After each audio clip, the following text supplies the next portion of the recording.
In this strategy, leadership, and military mindset lesson, I want to discuss the unusual topic of appreciation. But let's face it, appreciation is a lost virtue these days, and I'm convinced we would all be better off with more of it.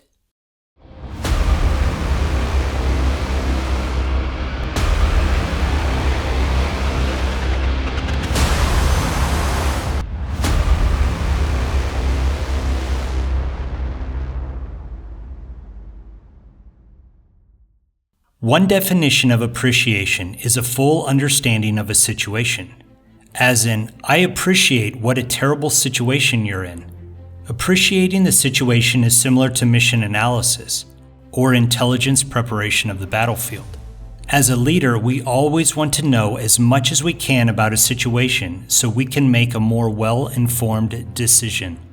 But since I'm publishing this video during Thanksgiving week, I thought we would focus on another facet of appreciation, which is gratitude, or recognition and enjoyment of the good qualities of someone or something.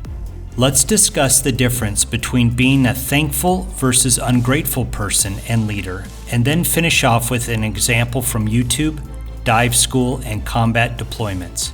When you are grateful and thankful for what you have, you are working from a position of strength and peace.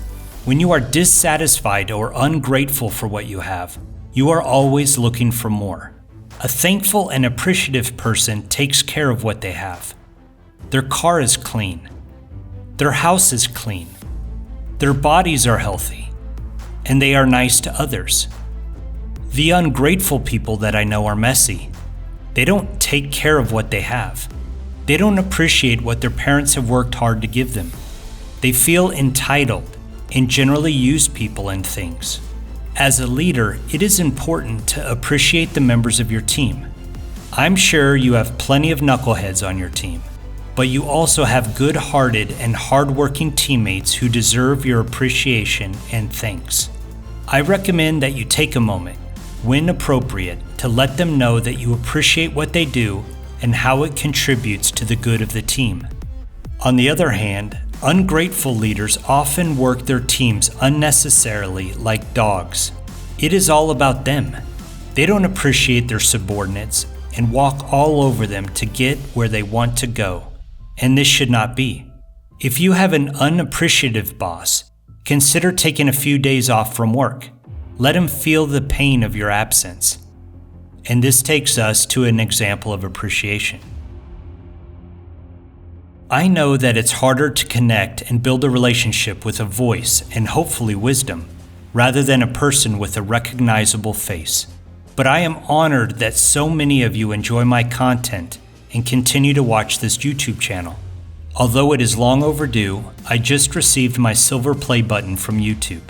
I am thankful that you subscribed and appreciate all the positive feedback that I get concerning my books, videos, and courses. This means a lot to me personally, but it also means a lot to my family, who sees all the effort I put into making this a quality channel. I thank you again from the bottom of my heart. Now let's move on to a fun example of appreciation. A few weeks into the Special Forces Combat Diver Qualification course, we were scheduled to do what is called an Equipment Appreciation 1,000-meter swim. Our Navy SEAL guest instructor explained that we did not appreciate our masks and fins, and that we were going to do a timed 1,000-meter swim to shore in full uniform, but without fins and mask. I was a bit cockier back then, and I raised my hand during the dive brief. "With all due respect, Senior Chief," I interrupted. "On behalf of the entire class, we do appreciate the quality gear that we have. Perhaps we could simply cancel this training iteration and move on to lunch." Sadly, the instructor did not appreciate my point of view. And so after about 5 minutes of flutter kicks, I ran out to the boats to join the rest of the students. A few minutes later, my dive buddy and I were 1,000 meters offshore, doing our best side stroke without gear back to base.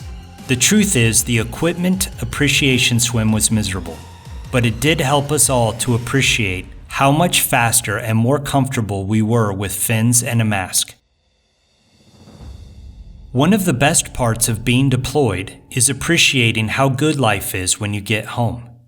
After going through Ranger School, I certainly appreciated the ability to eat and sleep when I wanted. After sweating through my clothes while sleeping in the jungle of South America under a mosquito net every night for 6 months, I appreciated returning home to my air-conditioned house and pillow-top bed. After living out of a rucksack and duffel bag for a 10-month deployment to a war zone, I appreciated how much stuff I had. It makes you realize how rich we are. You forget that you have a vehicle, running water, a mountain bike, your own refrigerator, comfortable clothes. One of the greatest benefits of deploying to third world countries is that it helps you to put your own life in perspective. When you see kids without shoes, without educations, without hope, it makes you truly appreciate your abundance of possessions, your education, health, freedom, future. In closing, during Thanksgiving week, and any other week of the year for that matter, I hope that you are thankful for what you have and who you have in your life. As a leader, I encourage you to occasionally and appropriately show your appreciation to your team. Let me know who and what you most appreciate in the comments below. Please subscribe if you want to keep on learning, and don't forget to forward this video to a friend who needs to see this. Life is a special operation. Are you ready for it?